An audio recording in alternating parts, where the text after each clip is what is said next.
Hello there, wonderful viewers. Thanks for choosing this video from Fixit. Today, I will show you how to fix if developer mode is not showing on the iPhone. Remember to subscribe and click the bell icon so you don't miss any Fixit magic. Let's get started. The first factor that must be checked is your iPhone's iOS version. Since this feature is introduced for iOS 16, make sure that your device is running on the latest version to check for a new iOS version open settings on your iPhone.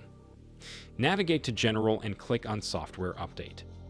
If an update is available, tap Download and Install.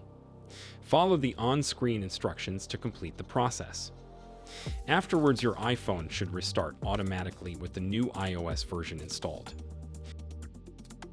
Keep in mind that you need enough storage space left and a stable Wi-Fi connection to successfully install an iOS update. Also bear in mind some older iPhone models are not able to install the latest software updates. If your iPhone has already been updated to the latest iOS version, but the configuration remains unavailable on your device.